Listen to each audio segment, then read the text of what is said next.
Everybody in this place.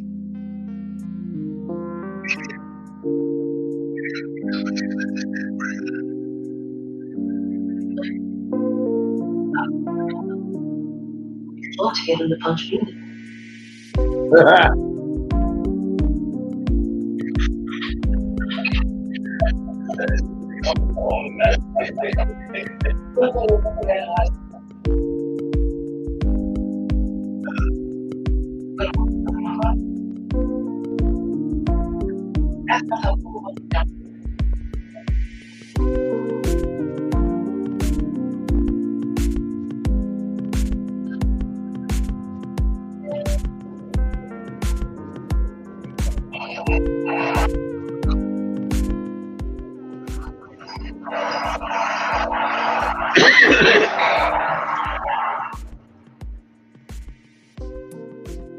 Looking good this weekend day.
Okay, good night, good night, good night, good night, good night. Welcome to the Fatherhood Think Tank. It is the 60 to 90 minutes of intellectual conversation for fathers, with fathers, about fathers. Tonight we're going to have a very nice topic. Is actually, these topics sometimes come, people bring, people share. Sometimes we take, calls from audience members, but I was actually doing some work this weekend in fatherhood, and something came up that was really important. And that's what we get in this nice topic. So I'm Dr. Ron, the Fatherhood Think Tank curator, mentor, uh, educator, therapist. And welcome to the Fatherhood Think Tank. Before I introduce our fathers for the night, I'm going to go through some of our sponsors. And I would definitely always say to you, like, if you're watching now, and you're saying, "Hey, man, how do I come on there? I got some comments. I want to share." Just hit us on the line. I mean, if you're looking at this from the um, Facebook or Instagram, the log is there to just log on. So, it's no funny business. We're just here to look for other fathers to have conversation, um, and kind of hear what we have to say, and know what's going on. So it's never a dull moment. Let me go through our sponsors really quick. Starting with our first sponsor, main sponsor's always been there. Fort Lauderdale Brothers, the Zeta Chi chapter of Omega Psi Phi. down in sunny. I don't know if it's sunny today. Is it sunny down there, Ed, today? Yeah, it was kind of sunny. There was a Yeah. lot of clouds, but Okay. uh, a Because little it's sun. definitely not sunny here, but just sunny Fort Lauderdale. Zeta Chi chapter has been sponsor of our programming for a long time. We also have our key sponsor, Jag Attorney at Law, Miami-Dade, Broward, West Palm Beach. If you're looking for attorney, Jag Attorney at Law, attorney Johnny A. Gaspar Esquire can be reached at J. Gaspar at jag1law.com. Phone number 305 827 8087. And if you want to see what type of law he provides, what thing he got going on over there at jag1law.com is www.jag1law.com. You check out his website. You can definitely see what he has for us and for you as we're looking through. And tonight I'm going to be showing this a couple times because it's part of and it almost goes right into our conversation. The Fatherhood Call Center, the Help for Dads. That number is 1-877-4DADS-411. It's offered by the National Responsible Fatherhood Clearinghouse and Father Incorporation. It's gonna go kind of like into our conversation tonight, but I wanted to be able to offer that number, being that tonight's topic is, and what we're going to be kind of talking about is man to father. Who do you call when you're at your lowest? Or who do you call? Who do you speak to? As I know well and clear here at the Fatherhood Think Tank, normally we talk to each other here, and a lot of times what we end up doing is kind of working it out here, the think tank, or even calling each other and kind of working some of those things out. But I know that the multitudes of fathers, men out there, they may not have that place to call and kind of discuss some of the things, and I know for sure that there is a place very much needed for men who are fathers to reach out and hear from other men and fathers, and get advice and just think about and be able to even just have opportunity to have what they have going on and thought about validated. And so let's kind of get to some of that tonight. We're gonna go right into going to our fathers that are here tonight, and we're gonna get this conversation started off right. Good night. I see my old man Vince here, and always a staple at the Fatherhood Think Tank, brother Tenney. You guys can introduce yourself, and we can get this conversation started. Lightborn will be here. He said he's running just a little bit late, so he should be popping on any minute now. Good evening, gentlemen. My name is Ed Tenney. I am a transitioning to a single dad of three adults.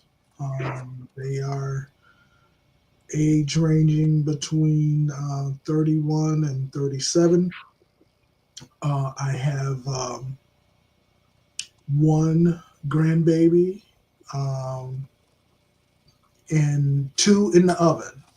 So I got Two in the oven now. two in the oven. So it was just revealed by my oldest son that he and his wife are now with child. And so that'll be grandbaby number 3. Wow! Grandbaby Congratulations. number 2 is due Christmas Day, and grandbaby number 3 is due in June. So I'm excited. Well, you see how that See how that just flips on you just like that? Just like that. You go from being a dad to a granddad, like back to back to back.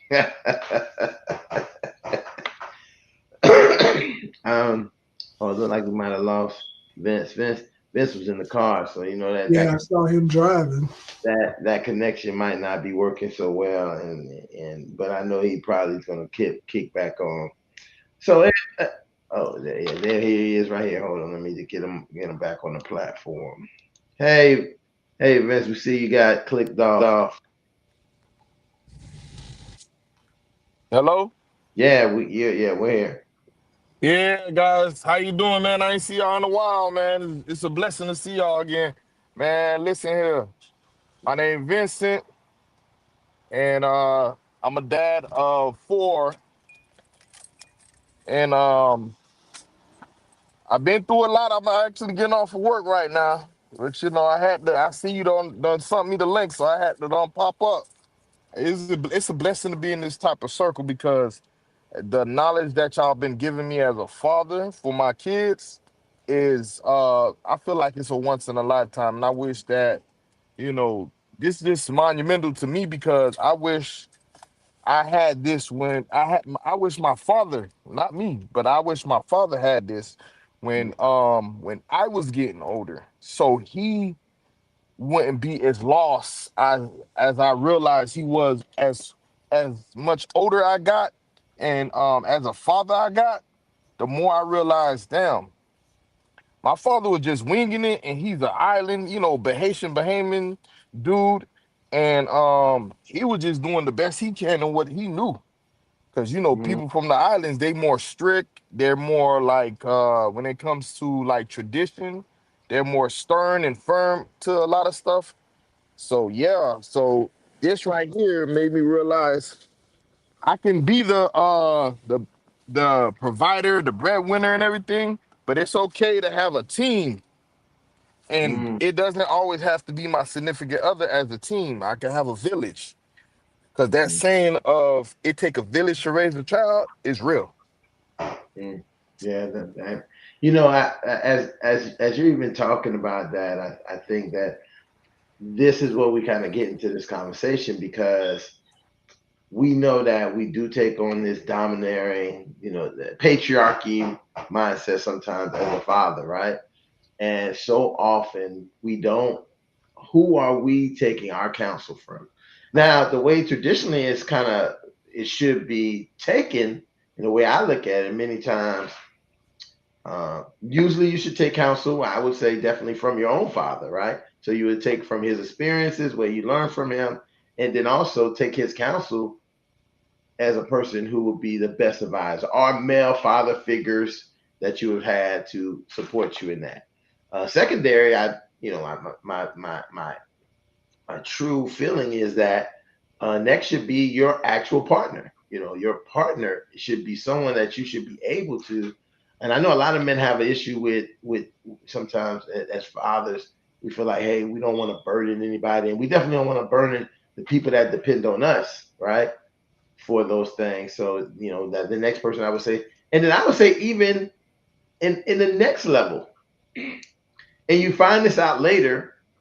Maybe you don't tell that to your 13-year-old son or daughter, 10-year-old, but when you have and you're a father, you're still facing things. You may be able to talk to your adult children, and they have some insight, and it's so amazing because I think the insight that they can have is so related into the genetics of who they are based on the nature that you have passed down to them.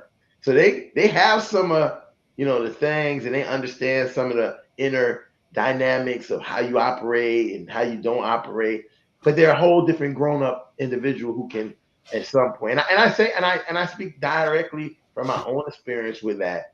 And I say a lot of that with my own father. So when I'm saying that, I'm not just I'm just kind of just saying. I'm saying that in the place of having a teenage father who in my younger years he was just a figure, right? Not living in the same place, and he was just that figure. to this point of our life, being two men, is a completely different dynamics. I mean, we bounce things off each other, and it almost goes in, And I say this, and I want to hear what you think about this, Tenny. Almost to the point, the first person I'm going to ask and have a conversation about serious things, and this didn't happen in the past. It happens now. Serious things is I go to hear what his counsel will be, and vice versa. He goes to hear what my counsel will be about certain things. We have discussion about it. We bounce those things off of each other, and we move to. And sometimes what he says, I say, okay, I'm gonna check that. I might do that. Sometimes I'm like, that's so out of my vision that I won't even look at it. So I throw that. Well, let me get Lightborn in here first, Ed, before you jump in there. And let Lightborn introduce herself. Good night, Light the Born. Hey, good evening. Good evening, gentlemen. My name is Lionel Lightborn. I'm a father to a tribe of 7 young adults, 3 young women, 4 young men, 1 granddaughter, 1 grandson, and it's always a pleasure to be here. So, Lionel, I know you didn't hear what we were just saying, but the next topic is men to fathers. Um, who do you call when you're at your lowest? Um, and with that conversation, I was just sharing the idea of how me and my father have become that like you don't have like a best friend, but we have become that kind of connection. I was just tossing over the Ed, and being to see has he kind of found that in the same, and I kind of know some of getting sometimes asking these questions, some because Ed has said in the past how son has his sons kind of come in a certain way, but just to throw it over to him to hear from his own experience of has he experienced that in a sense.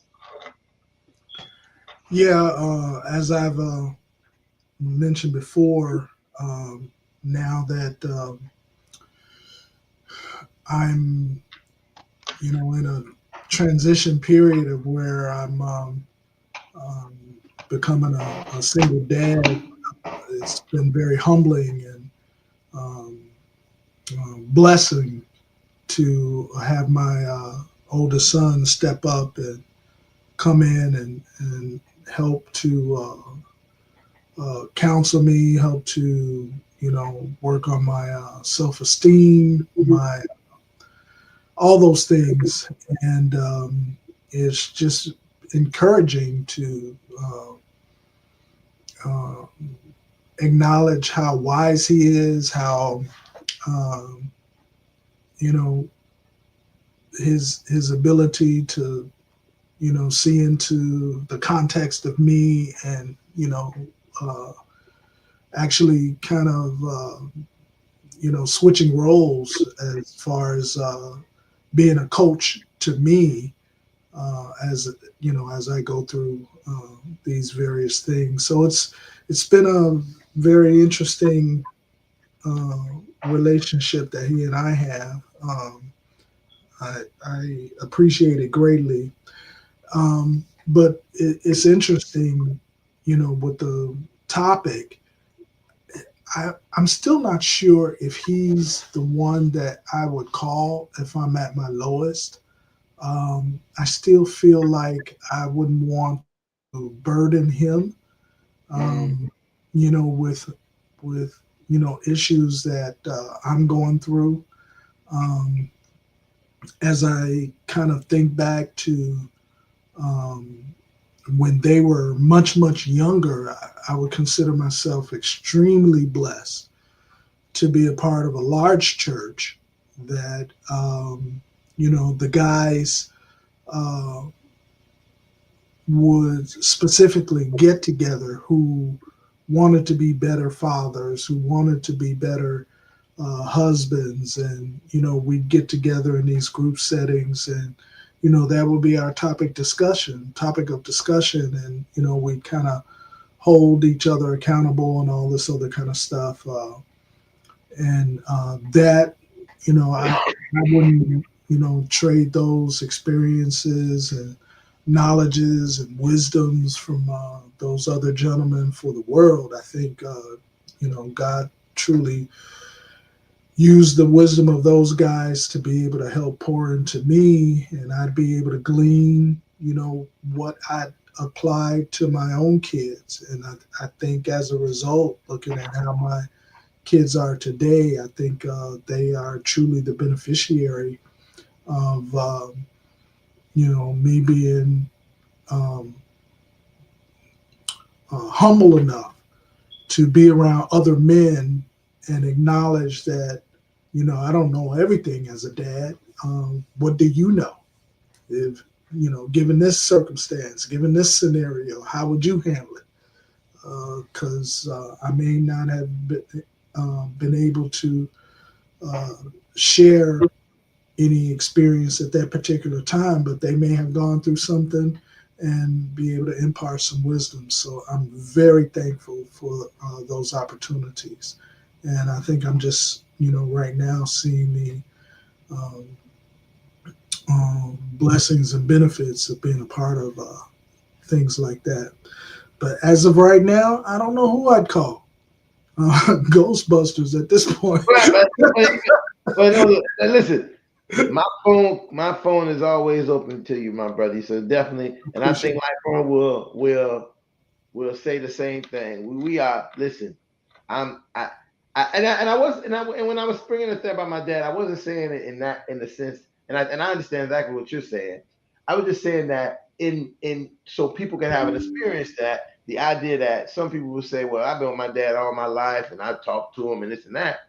I'm saying that we have grown as these two men who I can really talk to like that. And it has some benefit because his mind pattern, I have his genetics, his way of operating, and some of the way he's operated and the way he moves is in me, even though I may not move completely like that, right? So I can also get the warning of what not to do based on his own past movement in those cases. But I think that again, you need to be able to have this place where you can actually speak to people genuinely. And I think that's a big part of anytime I'm saying to people coming to people. I think that most people would say, hey, I might I'll say this. The outside of this being my profession, right? Outside of the profession I have, I think as a nature, my heart has always been to hear people and what they had to say because what they may have to say will definitely have a message to me. And in many instances, people will say, well, you know why you gotta listen to everybody. And I don't, it's not that I want to listen to everybody, and I'm here for everybody. I think that when God puts you in a place to be available to do that, there's a reason why, not just for them that you're doing it. I think it becomes very people and people use this word sometimes, reciprocal, transactional, but sometimes it's used so negatively, right? But sometimes that transactional time that you may spend with somebody, um, especially another father who is dealing with something and you're able to hear and talk to them about it, changes dramatically for you of somehow that conversation goes and how you may even move in the next step that you make or how you move or how you even begin to think about things. Like I know many times I've thought I've had the worst day, the worst everything. And then I spoke to one of my colleagues. I was like, oh, okay, I guess I better put my big boy pants on because that's nothing. It's not. It's hey, I not discounting what's going on with me, but realizing I'm still a little bit more blessed than somebody else at that moment. And so that it is a point to be able to listen to them and share that, hey, it'll be okay. And a lot of times I tell people it's not going to be okay. I think that's the part of being genuine, right? The genuine, oh, it's going to be okay. I remember the time somebody came to me, and I said, I don't know what you're going to do either. And they They was like, I thought you. No, I don't know, because I'm trying to think what I would be doing. I don't know what I would do, honestly. But I'm here for you. I'm here to, and be here to do whatever we need to do. So I think that's a big part of looking for that. Where do you go when you're at your lowest? Because I know that when we are at our lowest and we don't have somewhere to go, we go to a lot of things that sometimes not good for us. A lot of things.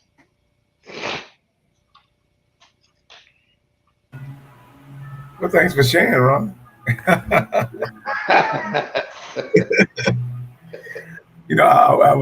had the opportunity to think about what you're saying, and genuinely, um, I think sometimes, I don't think most times, if I had to, I'd always take a step back. So the first person I'm going to go talk to is myself. I'm going to always consult with me first. When I'm actually going to consult with God first, that's always a given, right? I'm going to ask Him for some type of guidance, and it's not a very long, drawn-out conversation when you're asking God for guidance, and particularly when you're grieving something. And so I'm going to ask Him from God for guidance, and you know what? And every issue doesn't warrant a conversation. Some issue may warrant a nap. I'll kid you not. Some issues. So, and sometimes you may have to retreat in yourself, and it's amazing what a nap can do. Because I've had instances in my life where I can hear me better when I'm asleep, which is the weirdest thing for me. Sometimes you can see yourself, or you can get the very guidance that you seek in a dream or something like. But sometimes that nap can bring about clarity, and allow you to hear yourself in ways you just couldn't hear yourself when you was awake. And in most cases, can't hear, because all of it, particularly if it's good, it's going to be God anyway. And so that's one thing. I think the second thing, if I'm going to seek out counsel from a human being or another person, and then I'm not going to really go to the experts. I would choose an advocate over an expert, and I'm going to tell you why. Right. An advocate tend to have more sacrifices, in depth, less accolades, but they'll still do it. You understand? They live it. That's the difference. So it's not their job; it's their journey. That's the difference between an advocate and an expert.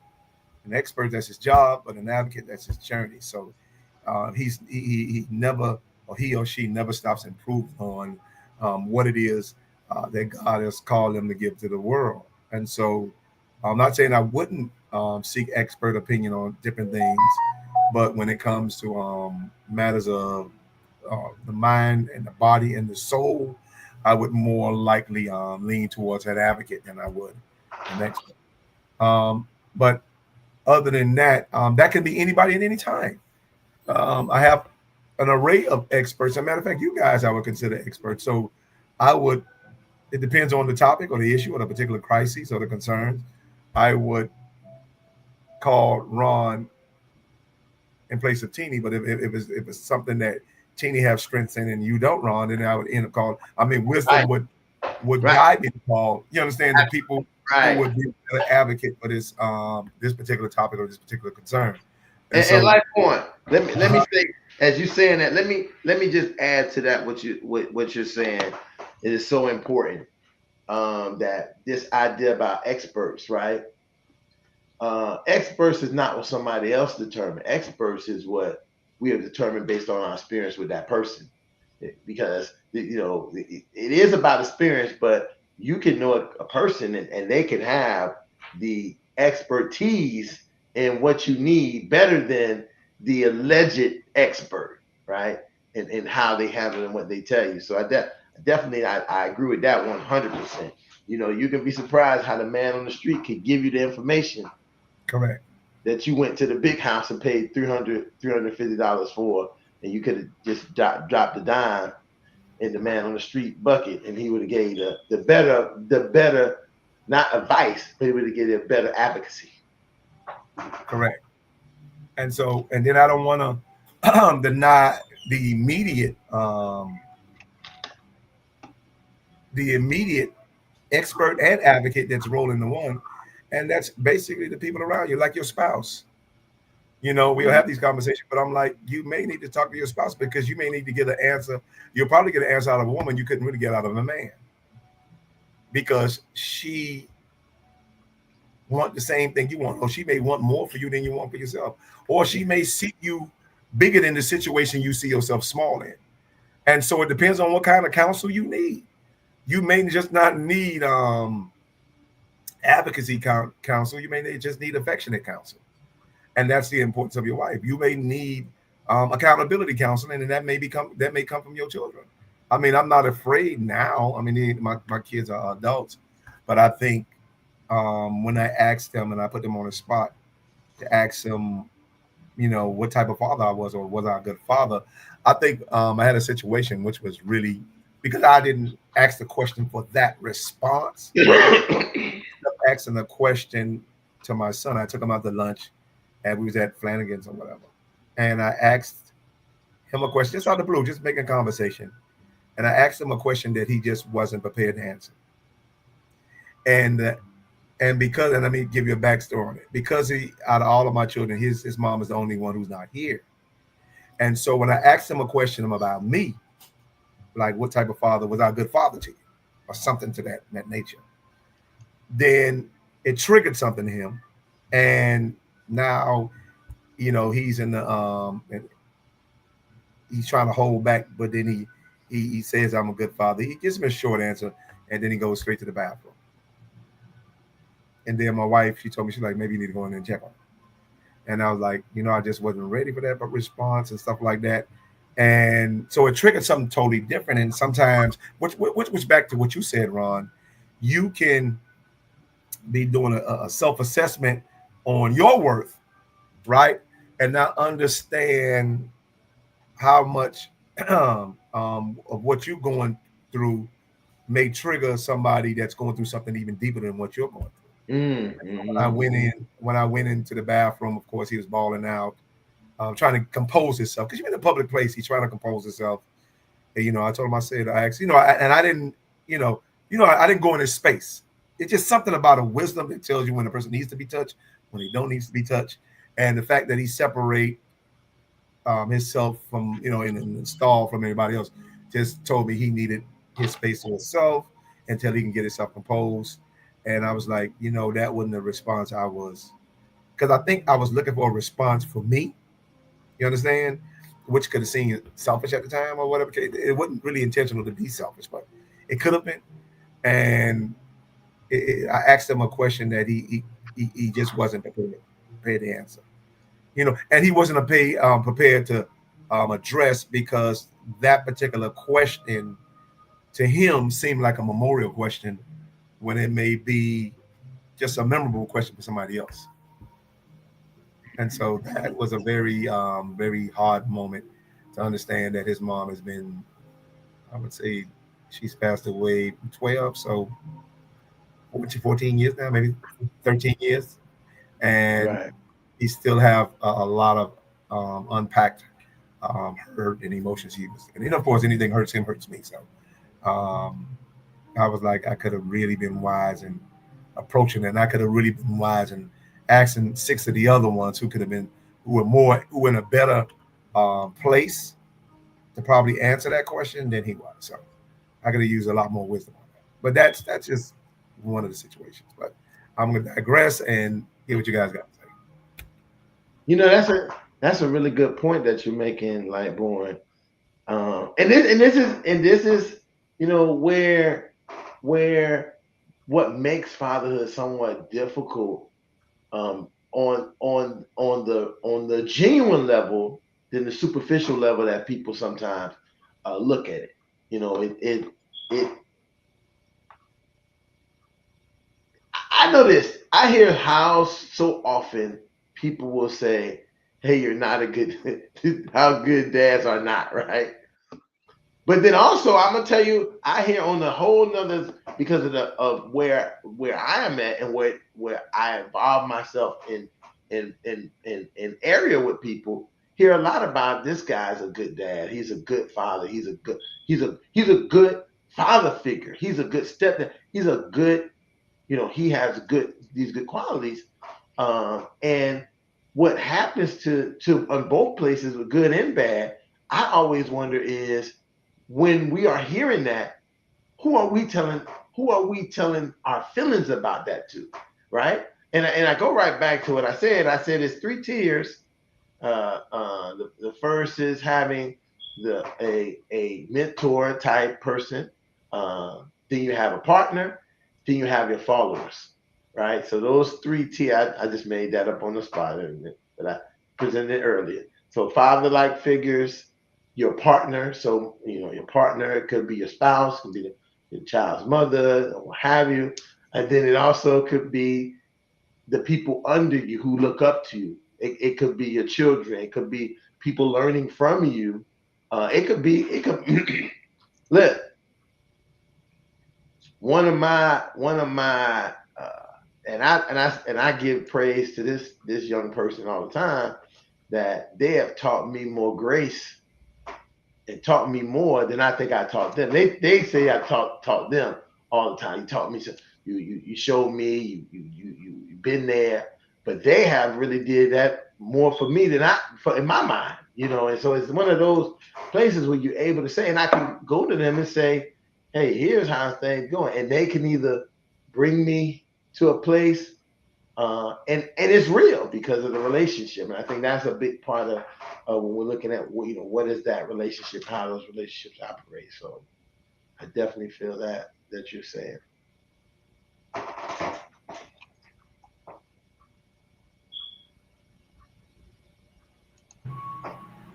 Teeny, I see them wheels turning.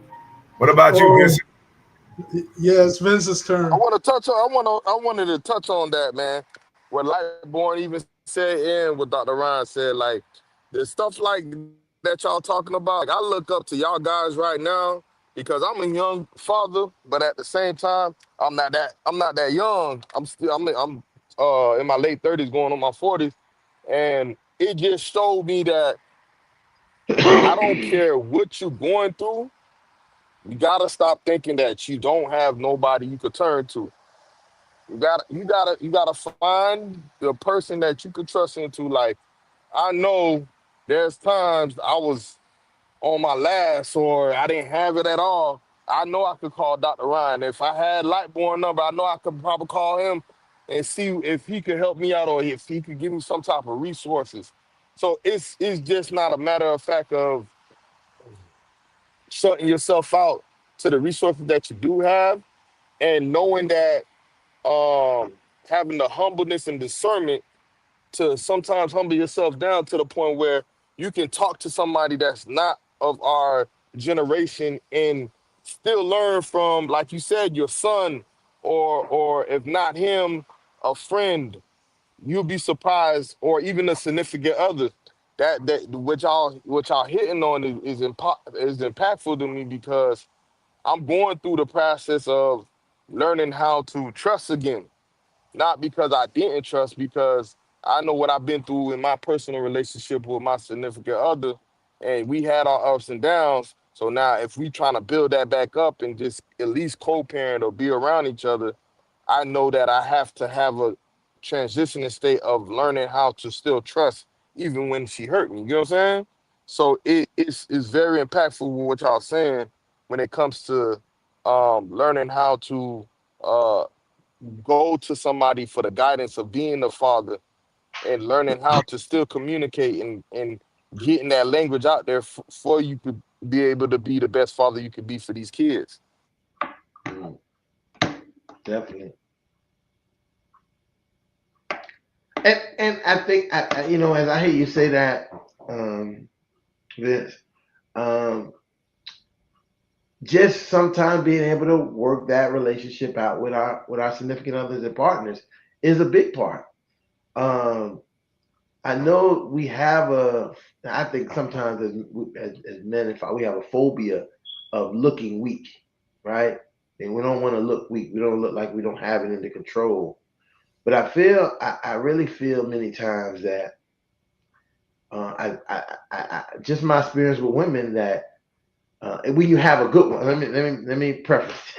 let me put some preference on it. When you have a woman who is with you and for you, uh, even if not for long term, who respects you as who you are, we have to have a little more trust in them as well, that they're there to support us and will support us. A lot of times people will say, I ain't, they deal with their relationship part and value the rest of the relationship with, the significant other or their partner. And I say sometimes we got to look at those, look at, can this person is this person the person that we can really sometimes go to and they lift us up in our lowest moments. And sometimes they very, very often you will be surprised how they will. We have to, but I would say this: we have to manage it. It's not them who needs to manage it. I think sometimes what happens is they can provide and support us, but we sometimes don't know how to manage it, and that's what makes it difficult or awkward in some ways, of not being able to maintain that. And I know that I don't really have a great example of it.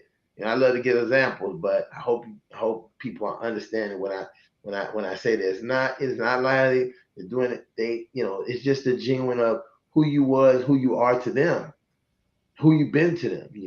One of the big parts is for many mothers, in many instances, they will do stuff because you are their child's father. And no other reason why, because they understand the connection of who you are and how you relate to them, regardless of what our real relationship is with me and you. And hopefully, in some sense, you have that back door that happens. The back the back You know door what? of, because of that, your relationship gets better because of the back door of the relationship with the child. You 100% right. Because my son's mother, who passed away, we were best friends. I mean, literally, you would not known that we had a child together. That's how close we were. But I think we got to get off, because somehow I believe naturally we segregate ourselves, right? We just naturally segregate ourselves. I mean, you can go to a conference. The conference can have a breakout, a little. I'm talking about on all levels, because I've been in all types of conferences, and in types of all types of rooms, and you can see people just break out and go back to their tribes. Anytime they have a choice. If you don't give them reserve a table for them to sit at, and they just had a choice on what table they want to sit at, you'll see people break off in their tribes, be it cultural, gender, class, intellectual, whatever the case may be. So I think because we do that so much, we do it within our own personal lives. And I can't figure out for the life of me, because this is just a revelation I got just listening to you, Ron. And when you said about the mother of your child will help you, because simply because you're the father of her child, and the reality is the reality, your family. And Mm-hmm. that's one thing you don't really hear people really say. I'm like, you understand y'all family, right? Because that's the reality of it. But we will segregate that situation. Well, that's just the mother of my child. I'm like, no, that's your family. But I don't know how we successfully segregate on when it comes to parenthood, and separate ourselves from being the family of the mother of our child, when that's really the reality. But you rarely hear people say that. And so, with that, I'm saying that to say this: I think my greatest strength, right, came and comes when I know that I'm weak. That's when I became strong. I was never fully strong. Those was facades and placebos. I really never became strong until I realized when I was weak. And that's when I was at my greatest strength. Because when I realize when I'm weak, then guess what? It gives other people, or better yet, it gives me the opportunity to rely on other people's strengths. And so again, I remember I used to always say, I ain't say this in a long time, but I say it right now, and I live by this philosophy. I pride myself on being. They're like, well, how would you, when it comes to your writing, your confidence and stuff like that, where would you put yourself on the meter? Are you at 100%? Are you at this and that? I'm like, I'm out at 50%. I think 50% is a safe. I'm not even as safe as a, but for me, it's a more scientific number for me because again, it tells me I put me at 50%, give somebody else um, the opportunity to be right. Mm-hmm. So I'm never at 100%. I'm only at 100% when I'm just as effective as the world that's around me or something like that. So I'm just a part of this process at this particular time um, of being here, and I realize that I'm humbled by it. You understand? I don't over exaggerate my what do you call it? Over exaggerate my importance. Right. Even though I understand service is better than status. So service status is not a big deal. I'm learning how to be and still learning how to be a servant. And when I learn how to be a servant, I can value people better. And so even when you guys was talking, I remember you guys were doing another show. I hate that I missed it about a friend. For me, and I'm weird like that. Everybody that I ever made friends with and had a friendly moment with is a friend of me. I never segregate myself to circles and stuff. I know it sounds popular. Oh, you're small and Jesus had a circle. I'm like, only circle Jesus had was the world. God so loved the world, he gave his son. So Jesus was never relegated to a small circle. I don't even know. And people took that and manipulate that because he had 12 disciples and said, oh, there's the closest people like that. I'm like, you're not that important. Let me be very clear. You will never be that important. You understand? Jesus went to the world because guess what? The majority of people that impressed Jesus was not in his circle. So you better stop limiting yourself. That's all I can tell you. You want to have some great experiences? Guess what? Run into a woman with an issue of blood. Run into a woman at the well. Run into a blind Bartimaeus. That's when you have some real issue. That's when you become some real power. But until then, you just status waiting to become service. And I think that's just most of us. I know that person very well. Oh, I'm done. Y'all can you can go ahead. Well, I mean, like boy, you hit some, as I'm listening to, and I'm sitting here, thinking about, that place when you are at your lowest, and I think we touched all. I mean, I think at first you said first place that most people should, you go to as you go to your God. You touch that base first, and then you go to whatever level of connection and who you have that connection with. That many points, and let me tell you the part that's so ironic, that when you do go to your God, right, and then you go to the next person, the first thing they're gonna say to you most of the time, they're gonna point you back. They're gonna point you. So what God say about what you think God? It's like this. It's like, and so then you kind of also know that this person is the right person that you should be now taking it to the human level with, because you, like you said, you first as man gonna think about it, then you're gonna go to what your first step is, then you're gonna go to your next step, and your next step is going to point you ultimately back to your second step that points you back to you. And so I think that's a unique triangle, sometimes for us to find ourselves in. um, and it really validates the idea of that you might be doing it the right way in that context. I mean, and this is me. Again, I'm not about to say that. What I'm saying is the way of being way. I'm just saying that as we had this conversation, that thinking tank philosophy came into my mind as you talked about it, and as we're having this whole conversation, we're coming through there. And this is again, this is a shameless plug to the think tank. This is what happens. This is what should be happening. You should not have conversations that in these kind of conversations that don't enlighten you to come up with theories and ideas. for yourself and for how you're going to handle certain situations. Sometimes people just say, man, go just do this. And it's easy. That's an easy way to handle it. Just do what somebody else did. And then guess what? When it's wrong, you'll come back and say, man, I ain't going to do that. So-and-so told me to do it. And you say, what so-and-so told, I ain't telling you. The person going to say, I ain't telling you to do that. But they did tell you. But it's that whole trick, trick in the bag. Don't come blame me for the decision you made. I was just talking to you. I should have never even said nothing to you when you brought it to me. I should have. But I do believe if you're going to give a person some advice, I think maybe you should tell anything to them. You really should make them think about what they want to do. You can give them the pros and cons, but I think that don't leave it that you become the person when they're at that lowest place that you are the one who gave them the light. They should give themselves the light. Going back through the triangle.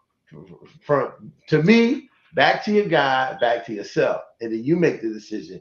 Because ultimately, whatever you decide to do, going to be based on you. Not on me. Because you can come to my house at 3 o'clock in the morning and be like, man, I lost everything. I'm going to say, come on in, man, sit down, relax. You lost everything. Man, you made me lose everything. Hold on. I listen. I hope I didn't make you lose everything. But again, that goes when you have that conversation that go person to person. When you don't bring other, when you got direct connect to you and another person, you need the triangle to help you stay. I usually don't say triangle's good, but that kind of triangle will be a good one for you when you're in that place. Because it puts it back on the person and puts it back on that third that should be there first, right? That third that should be there first to make them make decisions on how they operate. I sometimes get so technical with this stuff because I start thinking of it like that. I start breaking it down. I'm still looking at almost looking at symbols and objects as we had these conversations and thinking about how to manage those out. And I hope that people can see that. I mean, again, we're not here just to have a conversation, just to rap and to hear ourselves talk. Our conversation is hopefully for other people to hear and think about and say, hey, maybe I could try this in my life. Maybe I could, think about who is that person that I go to when I'm at my lowest. And reevaluate, is that the right person to go to? Because you can go to some person, they say, man, go get that chopper, man. Get this all. Go get that chopper. We'll handle everything. That's probably not the best person to tell you to go get the chopper, man. Yeah, I find it interesting that even that question in and of itself, I don't know, from my perspective, it can be so situational. I'm not sure if that's the right word to use. My children are, in their 30s and beyond. So I guess I don't necessarily have any parenting lows or fathering lows because they seem to be self-sufficient running engines right now. And even as I think about transitioning, as a father figure, I'm still a father figure, but I'm more of a coach / consultant, type of person, if you will. So I'm blessed in that, the three of them seem to be, they're just doing their thing, and I'm just allowed the pleasure of just being able to watch and see them in their successes. I I think the reason why I mentioned the word situational now is that I never thought that at the age that I am now that I would be in the position that I'm in, and the low moments that I've had, uh, as I go through this transition, um, man, there's just like nobody that I know uh, comes to mind that I feel like would be able to uh, offer me any advice, because I feel like my situation is so unique. Uh, it's unique to me. Um, when I look at being a single man, a single a father, um, when I think about my singleness, man, I think I was single as an adult from 18 to what, 22. So I only had like 4 years of being single experience. And now I'm in the situation where I'm facing singleness again at my age, and I just have no clue, of what to expect or anything like that. And I imagine that as I continue to expand my circle and open myself up to other gentlemen who may be in similar circumstances, they may be able to offer some words of wisdom. But I guess at this point, because of my situation, um, it's at times, um, the accentuation of aloneness, uh, hits me a little hard because I don't have a significant partner at the moment to be able to rely on or to talk to. Um, it's kind of interesting, and depending on a man's situation, I think that may also uh, relate to the topic at hand, about why they're low, when they're low, what's causing their lowness, and all that other kind of stuff. Yeah. Wow. That's. Listen, as I'm listen, folks. As I say to the audience out there, if you're listening and you're following along, maybe your brain is doing like mine, right? As I, Ed just said some things that like that I. It may not be what he said, but I'm calculating what he said in the mindset of, look, some of what I might be even being at my lowest is in relation to not having that person to kind of talk to at my lowest, right? In the way that I would want to, and who could identify. And these are the kind of compounding type of issues that many times you won't hear men talk about. You won't hear father talk about those things. They'll just make like everything. Listen, when I've watched uh, in the relationships, right? In the relationships, you look at classic in the relationships, men be okay because they found another woman to get under, and the women are still hysterical, still lost, still in a place like, what's happening? I can't believe this.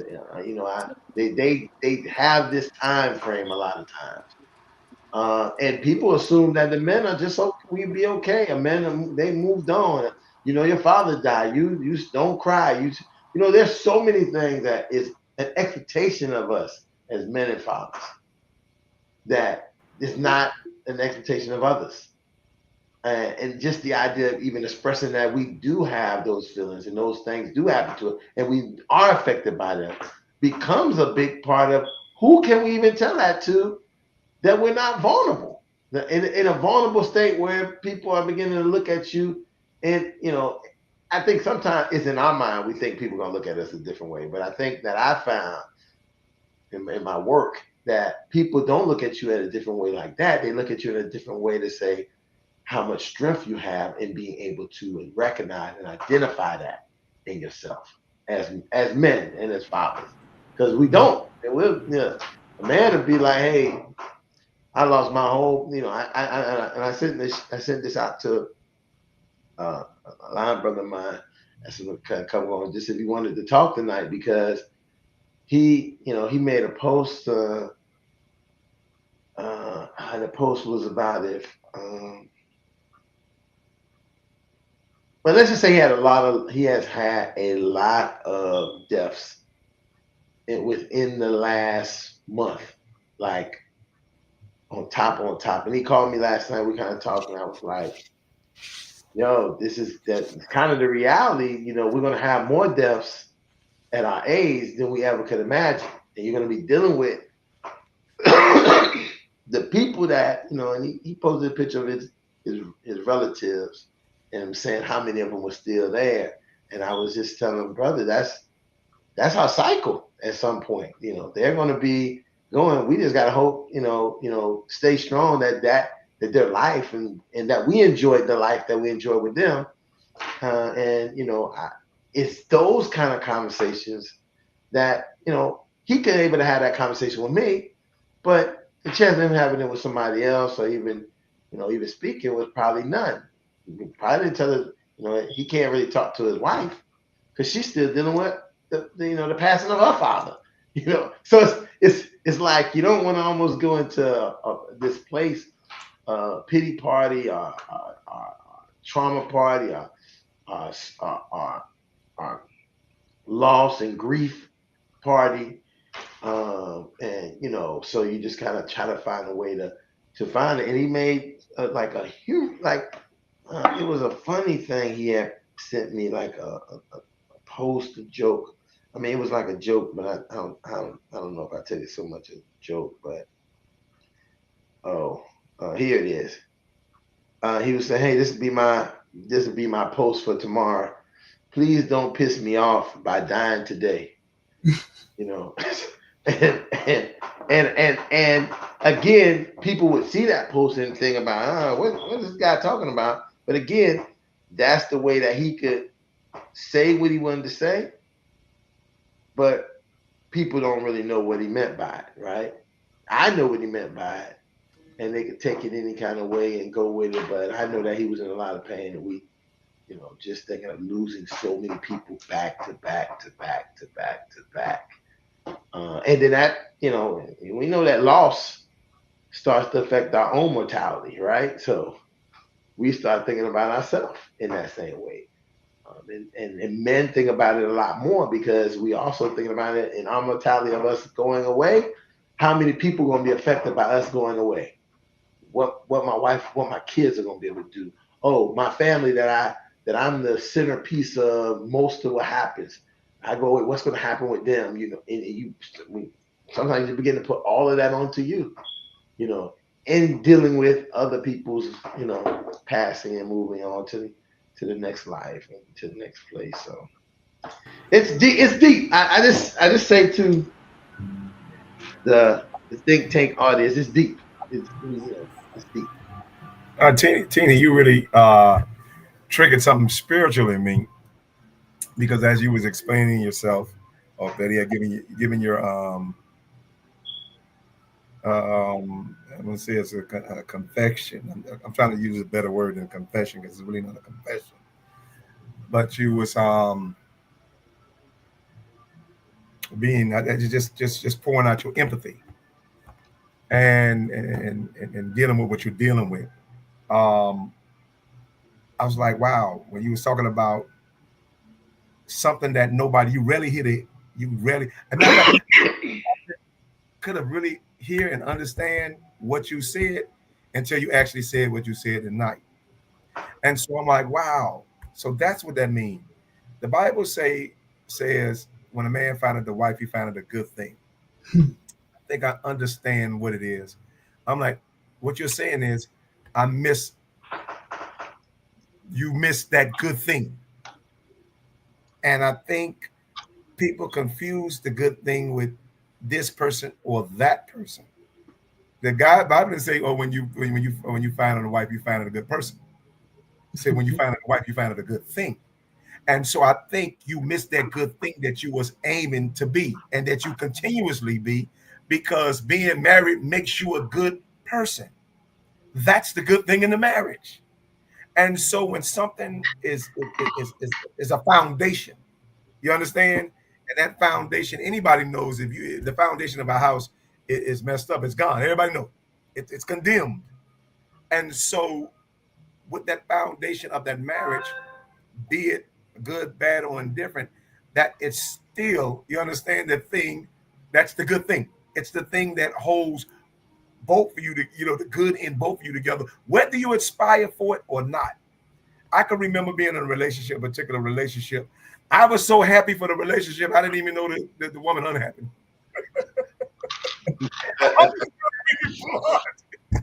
And people always ask me like, I don't even see how you got in that relationship. It just wasn't. It doesn't make no sense. How did you not see what everybody else could just see on the first day? I said, because you know what? I saw what I wanted to see. See the difference? And doesn't mean, and I'm gonna say this to anybody, especially to people in general. Don't let nobody making the good that you wanted to see bad, even if it turned out bad. I saw a good at the time that I wanted to be good, even if the person treated me bad with it. It doesn't make that good bad. I just saw the good I wanted to see that the other person just didn't want to see the good that I saw at that particular time. So the relationship just didn't last. You understand? But I saw it so much. That vision was just so indoctrinated in me. I just went and invested that whole envision in that particular relationship, and I just assumed that person was just a part of that vision. When they say write the vision, make it plain, and the people can run with it. Okay, that person wasn't ready to run with that vision because that person didn't have the level of joy at that particular time for that particular relationship that I did. So I guess what I'm trying to say is I was happy enough for both of us. It was almost impossible for me to see if the person was sad, mad, or whatever the case may be, or I had them checked out or was never there in the first place. Because that's the point in my life that I just felt like, and the thing about reaching some type of that type of happiness, you just ready to share it with everybody, the world. You understand? So when you're truly happy, you're not skeptical. People may say you are, but I'm like, you're not. You're just ready to invest in everybody closest to you and around you. You're ready to share with everybody. Doesn't mean you're not gonna get betrayed with it. I'm like, and not only in relationships, I've had that happen in friendships. I couldn't see um um the enemy my best friend may have been. You know what I'm saying? I couldn't see that because I was just happy for the friendship it is. So you can be you can be solid Right. in that friendship. You can be solid in that relationship. And it's not a bad thing. You just gotta not let it break you because that's your greatest strength. And it'll come around and happiness will come around again. And I guess what? I found somebody who was more than qualified. I mean, when did God say, I'll give you double for your trouble? Then I got my double. That's all I can tell you. But I had to have the trouble first before I got my double. So I understand when a man found it right, he found it a good thing. And because you rarely hear men enjoy being married. And that's what's, I think, hard. You know what? Light boy, you say that right, and this is a new. Listen, because I think that so often a lot of men didn't choose to get married, right? This goes into my philosophy about non-consensual everything for men, right? When a man, you'll find when a man chooses because he wants to be married, he'd be like you, happy. You chose to marry your wife, right? You're happy. I mean, I can see it from the time we spent in Orlando. Even my girl was saying, they are so happy, right? I can, it's such good energy, right? And I know exactly what you're talking about when you see the opposite of that, right? It's like somebody had put the shotgun to him, said, Yeah, you got to get married. You gonna have to get married to her. This and that, and then you see and feel that energy always around. So I'm saying to a lot of men that I'm talking to right now, be sure that you want to be married, because don't do it because it's popular. Somebody else wants you to do it. Because if you do, you are not going to be being your genuine self. No, You're but gonna what I'm saying is, and this is on Teeny's behalf. Teeny enjoys being married, and that's we rarely see that as men. That's what I'm trying to say. And so because we think, and I'm going to be honest with you, marriage is usually the last thing when it really should be the first. And I'm just going to be blunt with it. It really should be. I said because when it becomes the first thing, you become we miss so much of ourselves in life. You understand? Because we never gave the good things a try. We don't label all the bad things good and all the good things bad. right. And so the fact that I could see a man that really enjoyed me, I'm like, wow, you really hear somebody like we see husbands and guys talk about being married and stuff like that as some type of obligation. Mm-hmm. And here's a guy on here showing and saying, no, I had the appreciation of it, not the obligation. It was never an obligation for TV. It was always an appreciation, and that's what I aspire to. You understand? And because I have the wife that I do, she mentored me in that. She's an emotional and affectionate mentor that you may never think that you need, because men need. That's what we always talk about. We need a professional and all this other mentor and social mentors and this and that. But I'm like, you need some affectionate and emotional mentors as well, which is what wives are, and particularly good ones. And so I think because Teeny did experience that, I think because he was on both ends of that, he just wanted to share it. So guess what he said? You know what? With his first wife, it was that. You understand? And it's not nothing wrong to actually share that, and particularly with the ratio that women and men are up against with that, for particularly with people at a deficit. Teeny can find. I'm gonna be honest with you. Teeny can be married 10 more times before his ex will try to achieve one. That's the reality. You understand? That's the anxiety that goes on in society, and particularly with women. And so yes, I'm just being honest. You hear it in scientific studies about the biological clocks and stuff like that. All of that stuff really points to as anxieties for the guess what, for the things we really won't talk about, for the ratio of men to women, only particularly because men we live so recklessly. You understand? Had we live more holistically, it'd be more when men available to women after the ages of 30 and 40. And so the fact that you can find a man and actually see a real guy that really appreciates and enjoy and you understand what it is and to want to be married is very rare. But and then can articulate it. You understand? Because most men will go in contrary to popular belief, we are a lot like dogs, because when dogs, I'm talking about dogs in a good sense, because dogs are loyal. That's number one. When they find something in the master to be loyal to, be it God and a spouse, whoever he ordained you to be with. That's number one. But number two, at the same time, when that dog suffers any type of loss, or he feels that he's at his end with, he doesn't burden society or his master or the house that he even come through. He goes and find a place to go die. That's the dog, the life of a dog in a nutshell. And so the fact that you value what it is to be a husband, you understand, you can probably go around and do TED Talks and teach on that, because we don't have a clue of what that type of joy really is. And you hear people talking about, oh, it's work. I'm like, no, it's joy. It's not just work. Yeah, it's work, but it has to be more joy than work, because who likes work? I mean, I can appreciate what I do and I can appreciate having a job, but do I like going do I look forward to getting up and going to work every day? I'm like, I couldn't tell you every day. No, but I like getting up and looking forward to seeing my wife every day. And so how could I ever compare that to a job? So I think there's a lot of misnomers out there that needs to be straightened and corrected. And I think teeny conversation is a very good place to start. Well, Brother Lightborn, your insight into that, I believe is truly spiritual in that. And I appreciate that perspective of he that findeth a wife findeth a good thing. And that, um, man, that's me. That is I. And I appreciate those words. I'm probably gonna download this this episode so I can transcribe the words. They were very profound and you know very encouraging. So I appreciate that. Thank you, brother. You're more than welcome, fam. Listen. Again, I can't. Listen. I can't express enough the power of this conversation and how.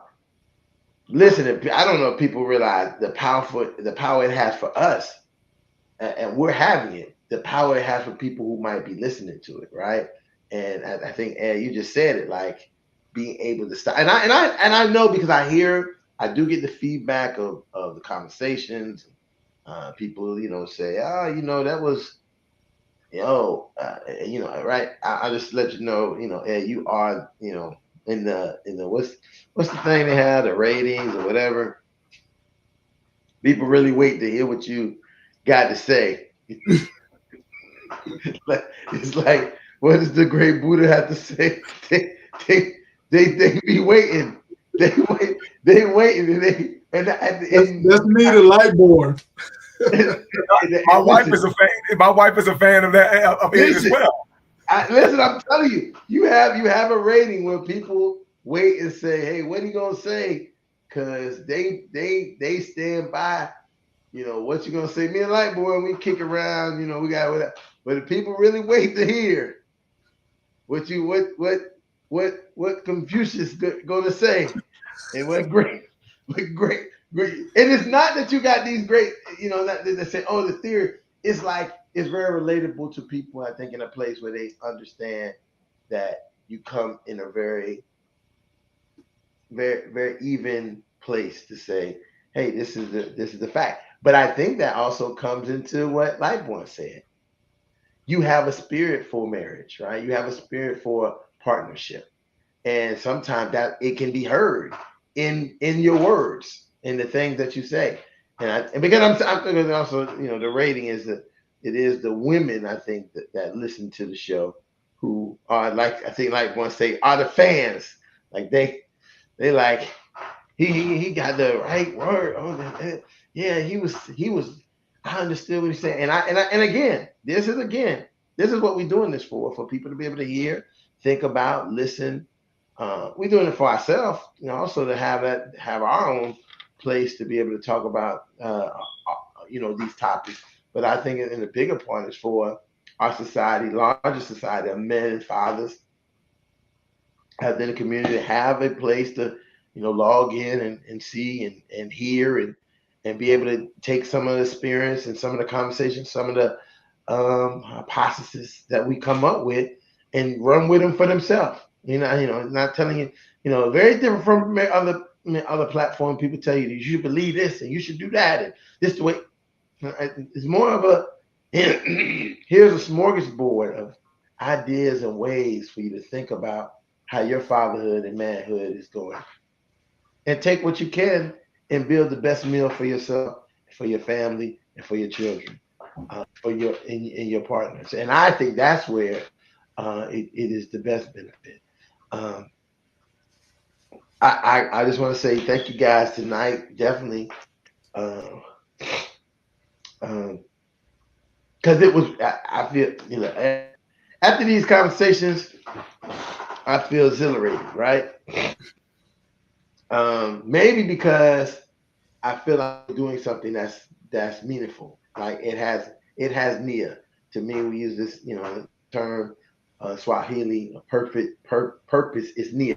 We are doing something with Nia, and then that's a big part of what we're doing here. And it's not just chewing the fat. Is really work, not just for. And again, I think that and the reason why I say it has purpose, because also have purpose for us, right? It has a purpose for us, and when we have purpose in what we're doing, it has purpose for other people. I think a great point is Vince. I know Vince has suggested that. And I know that some of the guests, some of the people in the background here were saying that this is really inspiring to them. What I'm going to do is I'm going to, since Vince is not here often, I'm going to give you the last word before we get up out of here. If you just want to say and share anything before we get ready to close out for the night. Before I say anything, man, I want to thank you guys for even inviting me, and I appreciate the knowledge and wisdom that y'all be passing down to me. And the number one thing is, man, like that's deep that you said that. When you find a wife, you find a good thing because I was married before, but I was married young, and at the time when I was married, I had a situation that I was in love with. She was in love with me, but I found out, I got cheated on because not only was I naive, I married a Haitian girl. And the Haitian girl, I didn't realize she already had a situation in Haiti. The guy came, make a long story short, I ended up finding her cheating with the guy. So we separated and I got a divorce from her.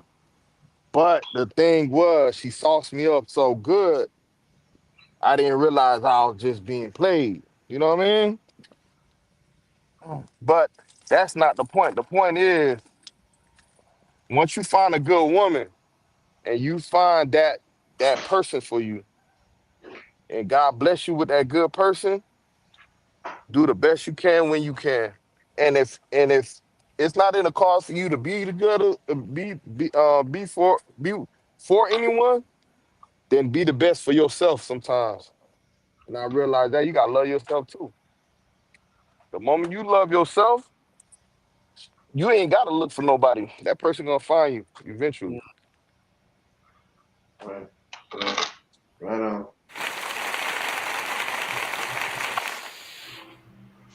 Right on.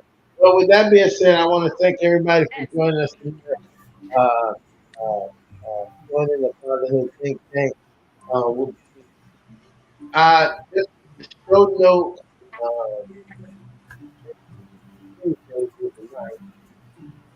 uh, just giving the update now because I have the early information.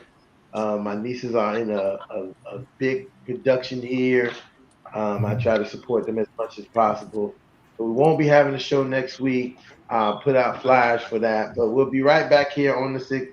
We'll be right back here on the 16th. This next Tuesday, I have to go with them and be that father figure that they need to come and support them at their performance. Hopefully I can convince my dad to come if he's not too busy. But You know I what, Ron? You stumbling up on something. What you basically said, I'm like, no, you entering the holiday weekend. So if you want to go ahead and go ahead on recess and start back up in January, it works the same way. Because my wife and I, that's why I came late today. We went to a tree lighting ceremony, and so I I, think, I know, and as I look at it, I uh, think that I look at I think the 16th will. I think we will take the 16th. We'll have the show on the 16th, and it will be our holiday show before we take our break into the new year. okay, Uh, fair enough. just to, just to get that. But I know, and you're right. This is what's happening. Mhm. Next Tuesday is is their holiday show. Correct. Yeah. And as we can trickle down, get closer after the 16th, most bets are off for any, so we will probably next week won't be here. So on the 16th we'll be back, have our last show for 2025, and then we'll be back in January. I mean in January, yeah, January. Okay, I gotta make sure because I sometimes mix up June, July, and January. But we'll be back in January. We'll be back in January with a whole new 2026 season. Well, I don't know if this is even season because we just be going. We be going like a marathon. We don't even. We not sprinters. We distance runners. So I just want to say that to the people Fact. out there. Well, thank you for joining us. And Father, repeat after me. I am. I am. I I am. am. I am. I am a I man am. of honor. I am I am a man of honor. I am a man of I honor. am. I am. I am. I am. I am. I am. I am a man of courage. I am a man I of am a man of courage. I am. I am. I I am. am. I am. I I am a am. man of respect. I am a man of I am a respect. man of respect. Fathers, I say that I am. I am. I say I that we am. are. You are. You are. I say that we are. You are. We are. Championship Championship Yo. Yes, See, listen, sir. that's what I love. Listen, now when you know you got the team, you can mess up and they gonna bring it back to the right place. I'm over here by the choke. I gotta get the sport in me. Because the weather is bad and it catching me like catching me every night. I gotta make sure I have a hot compress on my neck so I don't catch the the the the, the bug or whatever it is. So, but again, thanks to everybody for joining us. We will see you here again next week. Not next week, but on the 16th for On our the final show 16th. for On the the 16th. Hold on. I'm on the 16th. live. Hold on one second. 16th, our final show for the weekend. I mean for the year, and then we'll Okay. be back in the new year. Good night, and thank you for joining us. Good night, gentlemen. Thank you. Good night. Good night, guys.